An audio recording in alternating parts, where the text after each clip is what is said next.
BFM Business présente la grande interview Edwige Chevrillon. La grande interview se poursuit avec mon invité, cette fois-ci c'est Olivier Sichel, directeur général par intérim de la Caisse des dépôts, donc le bras financier de l'État. Bonsoir Olivier Sichel. Bonsoir Edwige Chevrillon. Merci d'être avec nous. Je dis par intérim parce que Éric Lombard était directeur général. Il est devenu le ministre de l'économie et des finances. Vous étiez avec lui ce matin pour la question justement de l'industrie de défense. Comment peut-on la financer? Évidemment, la Caisse des dépôts et BPI est au cœur de ce système. Juste, vous êtes par intérim jusqu'à quand? Jusqu'à ce que le président de la République prenne sa décision. C'est lui qui nomme le directeur général de la Caisse des dépôts. Et ça sera quand il aura pris sa décision? Vous savez, c'est un... Non, mais je veux dire, c'est une question de semaines, de mois, ou alors vous allez jusqu'au terme du mandat de Éric Lombard? Non, il n'y a pas de limite. En fait, Éric Lombard ne reviendra pas sur son mandat et ce sera un nouveau mandat qui durera 5 ans. Donc c'est une décision importante. Vous connaissez l'autonomie de la Caisse des dépôts. Si vous connaissez l'importance de la Caisse des dépôts, je rappelle... On a publié nos résultats, c'est 1400 milliards de total bilan et c'est l'épargne des Français. Donc c'est une décision importante. Bien sûr. C'est à la fois très politique quand même. L'épargne des Français qu'il faut protéger et puis l'épargne des Français qu'il faut mettre au travail dans tous les compartiments, y compris celui de la défense dont on parlait ce matin. Ah oui, puis c'est le logement social, c'est quoi là et en plus vous allez verser à l'État ces 2 milliards, 2,5 milliards là. C'est 2 milliards qu'on verse. Je rappelle, la Caisse des dépôts ne coûte rien aux contribuables. Au contraire, elle verse au budget de l'État et c'est un important contribuable à hauteur de 2 milliards. Et donc c'est une bonne année de versement pour le budget de l'État. De la part de... On va revenir sur tous ces points, bien sûr, surtout qu'en plus, tiens, puisqu'on est dans les nominations, les successions, il y a une succession très attendue, c'est à la Poste, parce que la Poste, la CNP, c'est aussi dans le giron de la Caisse des dépôts, donc que vous dirigez pour l'instant, Olivier Sichel. Et là, il y a une nomination, il faut succéder à Philippe Val, qui ça fait 12 ans qu'il est en poste. Il y a 2 candidats pour l'instant. Il y a Stéphane Dédéian, qui dirige la Banque Postale, et puis Nathalie Collin, qui elle dirige la Poste, le service La Poste, l'innovation. Il faut un profil financier ou plutôt quelqu'un dans l'innovation ou quelqu'un qui défend le service public? Alors je vous rappelle, on est actionnaire de la Poste, on a 66% de la Poste. Ouais. Et là aussi, c'est le président de la République qui, de par la loi, choisit le PDG de la Poste. Donc il y a un comité de nomination qui a été d'accord, c'est pas vous, parce que vous êtes le principal actionnaire. Et non, c'est parce qu'il y a des grandes missions de service public de la Poste, ça fait partie extrêmement important. Et puis l'autre actionnaire, je vous rappelle Edwige Chevrillon, c'est l'État, qui a 34%. Et donc ça va être une nomination qui va, comme pour la Caisse des dépôts, suivre l'article 13, c'est-à-dire que le président va nommer quelqu'un qui va passer devant la commission des finances de l'Assemblée nationale et du Sénat. Et donc, il y a un comité de nomination dont je fais partie et qui est tenu à une stricte confidentialité. Bon, et ça, c'est pour quand? Et là, la fin du mandat de Philippe Val est pour le 30 juin. Donc, le comité de nomination avance. On va commencer les auditions des candidats le mois prochain. Alors, on va parler d'industrie de défense, évidemment, de financement de la défense, d'investissement dans la défense. Investissement dans la défense, c'est le nerf de la guerre. Ça, c'est pas moi qui le dis, c'est Éric Lombard. Investir dans la défense, c'est responsable. C'est toute la problématique du moment. En fait, donc, il y aura un fonds qui va être créé par la BPI. Et on va rappeler que vous êtes actionnaire à 50% de la BPI, donc il dépend de vous.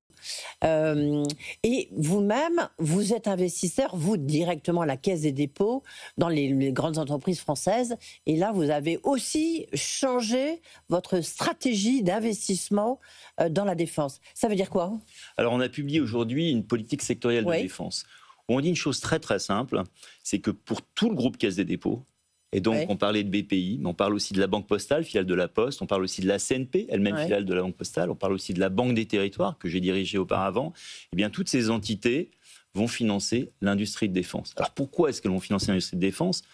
Parce que l'essence du groupe Caisse des dépôts, c'est d'accompagner les politiques publiques. Et la défense, c'est une politique publique. Et qui plus est, dans les objectifs de développement durable, on sait bien qu'il y a du développement durable uniquement dans les sociétés pacifiques. Donc, ce que nous avons annoncé aujourd'hui, c'est qu'on va financer l'industrie de défense. Quelles industries de défense on va financer? toutes celles qui sont autorisées, toutes celles qui sont légales. Vous savez, parfois, il y a des exclusions. Mais c'est pas très durable parce qu'on a quand même vu que le CAC 40 voulait exclure justement toutes les grandes industries défense. Ça a duré 24 heures, le temps de se faire taper sur les doigts. Mais enfin, quand même, c'est sorti. Hein. Alors, ce qui s'est passé, moi, je veux plutôt signaler les progrès.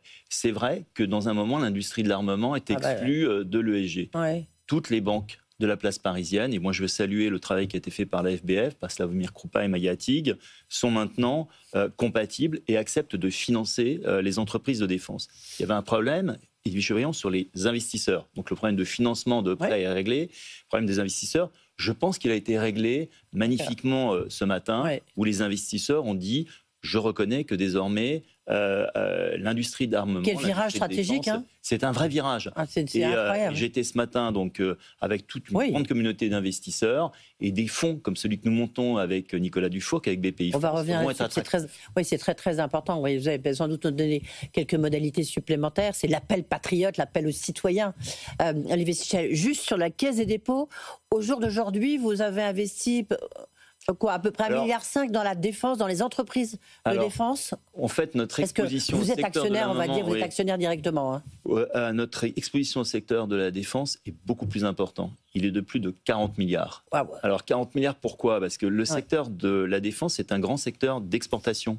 Et vous vous souvenez que BPI France fait l'assurance exportation. Donc là, vous avez déjà 30 milliards d'assurance exportation. Ensuite, il y a dans le groupe Caisse des dépôts une banque qui s'appelle la SFIL, que nous possédons à 100%, qui fait du refinancement des collectivités locales, mais qui fait surtout du refinancement de l'export, et notamment de l'export de défense. Et là, Edwige Chevrillon s'est passé de 4 milliards à 8 milliards de refinancement. C'est-à-dire qu'en fait, quand une grande entreprise va vendre des contrats de défense à l'exportation, c'est assuré par BPI, et le refinancement des banques est fait par la SFIL. Donc là, l'exposition de la Caisse des dépôts dans la défense, c'est 40 milliards. C'est 40 milliards. Et il y a évidemment ensuite BPI, qui est actionnaire de cette base industrielle de technologie et de défense. Mais il y a aussi la CNP qui émet des obligations, enfin qui prend des obligations d'entreprises de défense. Il y a aussi la Banque Postale qui finance ces industries de défense. Donc vous êtes actionnaire dans quoi exactement? Vous êtes dans... Alors on est actionnaire d'abord à travers notre rôle d'investisseur institutionnel. On est investisseur dans les grandes entreprises cotées de défense, les Thales, Safran, Airbus, Dassault, mais comme dans beaucoup d'entreprises du CAC 40. BPI est actionnaire de plusieurs dizaines d'entreprises de technologie. Et puis nous sommes aussi bailleurs de fonds à des fonds, comme par exemple le fonds de Serge Wimbert qui s'appelle RNE, ou le fonds de Tikeo dans l'aéro, qui eux vont être des actionnaires dans des sociétés privées qui ne sont pas du tout cotées et qui vont les aider à se développer. D'accord. Et est-ce qu'on vous a demandé, est-ce que votre feuille de route, parce que vous êtes quand même le bras financier de l'État, est-ce que votre feuille de route va être d'investir plus lourdement, plus en force dans les entreprises, que ce soit Safran, Dassault, bon Dassault ils ont les Dassault, enfin c'est plus compliqué, enfin Thales, Airbus. Alors, ces entreprises, en fait, ce que vous pouvez voir, c'est que le diagnostic qu'on porte, c'est que vous avez des grands donneurs d'ordre, qui sont des grandes entreprises, Airbus, Dassault, Safran. Certaines sont possédées par l'État, elles n'ont pas de problème d'actionnaire, d'autres ont des bilans extrêmement solides. C'est plutôt la couche en dessous, les PME, les ETI, les startups d'innovation. Et là, c'est BPI France qui est au travail. Alors là, c'est la fameuse annonce ce matin donc d'Éric Lombard, ministre de l'économie. Donc, c'est un fonds qui sera géré par BPI, c'est ça, je parle sous votre contrôle. Absolument. Et qui va investir dans les 4000, 4500 entreprises. Dans combien d'entreprises? Des ETI et PME à la défense. Ça va dépendre de la cible de ce fonds. Ce fonds, il va accueillir la délégation générale à l'armement pour une partie, d'autres investisseurs institutionnels, par exemple Allianz, des industriels comme MBDA, et puis nous-mêmes. Et elle va cibler des entreprises stratégiques dans l'industrie de l'armement pour les accompagner et leur apporter ces fameux fonds propres dont elles ont besoin aujourd'hui. Mais je veux revenir un peu... Ça fait combien d'entreprises, pardon ? Pardon ? Il y aura combien d'entreprises dans ce fonds ? C'est pas encore déterminé. Non, mais l'ordre de grandeur, c'est quoi ? L'ordre de grandeur du fonds, c'est 300 à 400 millions, et en fonction, ils verront les tickets. Mais il n'y a pas que ce fonds-là. Nous, on est en train d'examiner d'autres fonds qui, maintenant, sont attirés par cette thématique de défense. Pourquoi ? Parce que... Alors, je voudrais quand même faire une pause.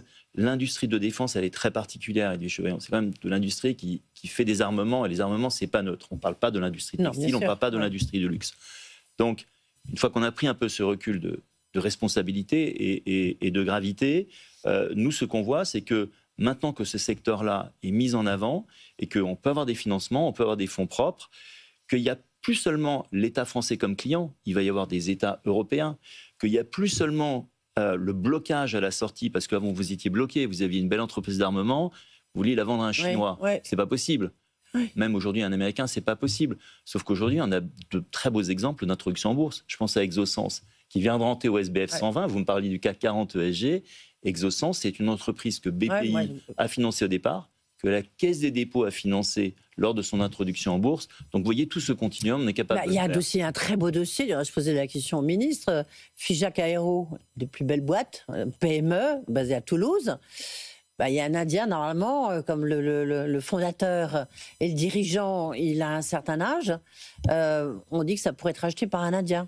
Alors, vous avez raison. On a regardé dans l'industrie de la défense, vous avez beaucoup d'entreprises patrimoniales avec des fondateurs qui souhaitent à un moment passer la main. On vous a demandé ? Je ne connais pas le dossier. C'est un dossier qui est examiné par sans doute BPI France.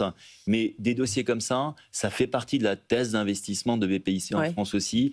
Des entreprises dans lesquelles le fondateur souhaite passer la main, qui souhaite avoir une reprise avec un fonds souverain, tout en respectant l'ADN de l'entreprise, tout en respectant aussi les collaborateurs, son projet social. C'est tout ça qu'on examine avec les équipes. Alors, c'est un fonds qui fera grosso modo 300-400 millions. Le ticket moyen sera quoi à peu près ? Le ticket moyen, il est en définition en fonction de la taille du fonds. Aujourd'hui, c'est le projet qui est annoncé. Ça, il faudra voir avec les gestionnaires du fonds. Oui, non, mais c'est juste pour avoir une idée. Puis il y aura combien d'entreprises, quoi ? Ça va concerner 100, 200 PME, ETI françaises, combien ? Généralement, quand vous montez un fonds comme ça, il s'agit d'avoir de l'équilibre. Vous n'allez pas mettre que deux entreprises. De ne pas mettre tous vos œufs dans le même panier. Et donc, il y a une question de taille d'entreprise. Vous ne pouvez pas avoir 1000 entreprises parce que ça ne fait pas de sens pour un fonds de suivre 1000 entreprises. Vous n'allez pas en avoir 5. Donc, est-ce que ce sera 30 ? Est-ce que ce sera 50 ? Est-ce que ce sera 60 ? Ça dépendra de la taille du fonds. Oui, vous avez dit entre grosso modo 300 et 400 millions. La rémunération, ça sera quoi ? Ça sera mieux que d'investir dans votre livret A ? Alors, c'est plus risqué. Vous savez que l'intérêt du livret A, je le rappelle pour tous les Français, c'est qu'il n'y a pas de risque en capital. Votre capital est garanti par l'État, c'est défiscalisé et c'est totalement liquide. Quand vous rentrez dans ces fonds, c'est des fonds dans lesquels les entreprises, vous allez devenir actionnaire des entreprises. Il faut rester un certain temps pour créer de la valeur. Et puis ensuite, il faut organiser les conditions de la liquidité. Il ne faut pas se tromper dans les entreprises qu'on va aider. C'est tout le problème, bien sûr. Alors, il y a aussi une dimension qui est importante dans cette industrie de défense, c'est ce qu'on appelle les technologies duales. Et on en a beaucoup parlé aujourd'hui parce que, moi, vous savez, qui vient du numérique, je n'oublie pas que l'Internet, c'est venu au départ d'une industrie militaire. C'était ARPANET, le père du réseau Internet. C'était un réseau de militaires. Et c'est devenu une fabuleuse application civile. Et on le voit bien dans tous ces ingénieurs qu'on a. On a des technologies qui parfois peuvent servir aux militaires, mais peuvent aussi servir aux civils. Et ça crée aussi de la valeur. Ça évite de dépendre d'un seul marché. Oui, donc ça, c'est un point important. Est-ce que vous pourriez... est-ce que c'est... Là, on est en train de nous parlons, il y a un conseil, un sommet, enfin en tous les cas, on parle de défense européenne, notamment à propos du plan REARM Europe. Il y a des précisions sur les 800 millions, 800 millions d'euros. 600 milliards, pardon, excusez-moi, et puis les 150 milliards qui pourraient être... comment ça va s'organiser ? Vous voyez, quelle est la part qui va revenir aux États nationaux, à la France ? Est-ce que c'est vous qui allez gérer ça ? Alors non, je pense qu'il faut bien distinguer le financement de l'industrie de défense, ceux qui produisent les armements, les tanks, les chars, les obus, du financement de la défense, le financement de ceux qui les achètent. Ceux qui les achètent, ce sont les États. Et donc là, on n'a pas vocation à intervenir. Même la Caisse de dépôt, parce que vous êtes la Caisse de dépôt, le bras financier de l'État. Oui, mais on n'est pas dans le but. D'abord, on est autonome, je le rappelle. Et ensuite, on n'a pas vocation à se substituer au budget de l'État. Mais puis, vous me parlez d'Europe. Il y avait ce matin Ambroise Fayol, vice-président de la Banque européenne d'investissement. Et nous travaillons ces sujets avec les caisses des dépôts sœurs, la Caisse des dépôts italienne, la KfW en Allemagne, pour éventuellement regarder si nous ne pouvons pas intervenir à un niveau global européen sur les infrastructures. On l'a fait dans le passé avec des fonds Marguerite où on mettait ensemble tous nos moyens et on investissait collectivement en Europe. Je pense par exemple au déploiement du très haut débit qui a été un très grand succès qu'on a fait et le fonds Marguerite était investisseur en France dans ces infrastructures. Vous avez publié aussi ce matin, vous avez une matinée très chargée, Olivier Sichel, vos bénéfices pour vos résultats pour l'année 2024. Quand même, ce qui est frappant, c'est un résultat net et en hausse de 30%. Comment est-ce que vous avez fait? Est-ce que c'est l'épargne des Français, finalement, qui vous ont rapporté beaucoup d'argent? Alors, c'est l'épargne des Français et puis c'est aussi le travail des tous employés de la Caisse des dépôts et consignations auxquels je rends hommage, et puis nos choix stratégiques aussi. Oui, mais c'est quand même les fonds d'épargne. Le choix stratégique, c'est la gestion des fonds d'épargne. Oui. Alors, il y a des effets cycliques dans le fonds d'épargne. Cette année, c'est un résultat de 2 milliards. Pourquoi? Parce qu'on a énormément prêté. On a eu une année record côté Banque des Territoires. On a prêté 28 milliards, essentiellement pour le logement social, mais aussi pour le logement intermédiaire. Et puis, on a aidé beaucoup de projets de collectivités locales. J'écoutais Benoît Bazin avant qui parlait de la rénovation des bâtiments publics. Qu'est-ce qui finance la rénovation des bâtiments publics? C'est la Banque des Territoires. On avait un programme de rénover 10 000 écoles. On a rénové 4 000 écoles. On avait aussi des programmes... Vous avez toujours, même si vous avez toujours, on a toujours. Quitté la direction de la Banque des Territoires, ça continue, j'imagine, après vous. Ça continue et ça s'amplifie. Je peux vous le dire, je dis au micro de BFM, on est parti à date, on a déjà fait 6 milliards de prêts. Donc il y a une très très forte dynamique. Les équipes sont au travail avec des enjeux de transformation écologique. Même si on a beaucoup parlé de défense, notre priorité à la Caisse des dépôts, c'est la transformation écologique. On peut parler de tout ce qu'on veut, mais le réchauffement climatique est là. Et donc il s'agit de lutter contre le réchauffement climatique en faisant des économies d'énergie. La cohésion sociale. Comment justement vous qu'est-ce qu'on fait? Quel est votre rôle? Voilà, qu'est-ce que vous faites? Alors on fait la rénovation des logements sociaux. C'est un budget de combien? Ça, c'est un budget d'à peu près 4-5 milliards chaque année. Au total, sur la période qui vient de se terminer, on a rénové plus de 250 000 logements sociaux. On a rénové les écoles, on rénove globalement les bâtiments publics. On fait aussi la décarbonation des transports. Qu'est-ce que ça veut dire, ça? Et ça explique une grosse partie de nos performances de prêt. On prête aux régions pour qu'elles acquièrent du matériel ferroviaire. On a prêté à la région Grand Est, à la région de France pour qu'elle achète des trains. Et on finance ça sur 40 ans. J'ai parlé aussi de l'eau. C'est aussi l'électrification du parc, les infrastructures de recharge de véhicules électriques. On est en train de passer à des véhicules électriques. Il faut qu'il y ait des bornes de recharge de véhicules électriques. C'est la Caisse des dépôts à travers la Banque des Territoires qui les finance. Oui, donc ça c'est un point important. Est-ce que vous pourriez financer les EPR? On parlait tout à l'heure du bras d'honneur d'EDF avec sa politique tarifaire très élevée, le bras d'honneur aux industriels. En tout cas, c'est ce que disait le patron de Saint-Gobain. Vous pourriez, vous, financer les EPR, puisqu'on dit que c'est l'État qui va financer pour moitié les EPR? Est-ce que... Absolument, c'est en discussion actuellement. C'est ce que m'avait dit Eric Lombard, du reste. C'est en discussion actuellement. Et de quelle manière? Alors, en utilisant justement les fonds d'épargne, le livret A, parce qu'aujourd'hui, les Français ont beaucoup épargné, ont beaucoup collecté. Nous plaçons beaucoup. C'est quoi le dernier montant du livret A, là? Aujourd'hui, le bilan du fonds d'épargne, c'est 400 milliards à la Caisse des dépôts. Il y a 200 milliards de prêtés, 180 milliards au logement social, le reste aux collectivités locales et 200 milliards de placés. Donc vous voyez qu'on a tout Mais à le fait dernier la montant du livret A, c'est quoi? Vous avez le dernier chiffre? Le dernier chiffre, je crois qu'on le publiera demain. Justement, c'est le moment de nous le dire. On voit une bonne chiffre de collecte, c'est un petit peu baissé, mais là, je suis incapable de vous dire quel est le chiffre de la collecte du livret A qu'on publiera demain. Donc, mais ça a baissé quand même. Ça se normalise. On a eu des années très très hautes. On a eu des années très très hautes pendant le Covid, où les Français préféraient épargner que consommer. La rémunération était élevée aussi, donc on a eu de belles années de rémunération. Et donc on a la possibilité techniquement de financer les EPR. Et donc c'est en discussion pour savoir quel est le montant, quelle est la durée. Mais pourquoi cet outil est pertinent? Parce que la Caisse des dépôts... Sur 12 ans, sur 15 ans? Ah non, c'est sur 40 ans. Sur 40 ans, sur 40 ans. Non. D'accord. C'est pour ça qu'on est pertinent. Ça serait de combien? Et pour un montant qui pourrait aller jusqu'à 50 milliards. Pour vous, pour la Caisse? Pour la Caisse des dépôts. Ah oui, d'accord. Et un emprunt, comment? Et alors, en mobilisant l'épargne des Français, que l'on a déjà, donc c'est en discussion. Ce que je veux dire, c'est que sur l'épargne des Français? Que sur l'épargne des Français, que sur le livret A. Alors, c'est en discussion. Alors, je rappelle quand même deux choses. C'est que d'abord, c'est au gouvernement qu'il appartient de dire quelle est la programmation pluriannuelle énergétique, et quel est le mix. Et puis ensuite, c'est le ministre des Finances qui autorise le fonds d'épargne dans ses usages. Mais ce que je veux dire, c'est que ça ne se fera pas au détriment du logement social ou de la transformation écologique. On aura toujours les moyens de prêter aux collectivités locales et aux bailleurs sociaux pour loger les Français. Merci beaucoup d'avoir été avec nous, Olivier Sichel, donc le directeur général par intérim de la Caisse des dépôts, avec ces magnifiques résultats qui, en tous les cas, vont aussi remplir un peu les caisses de l'État. Merci beaucoup.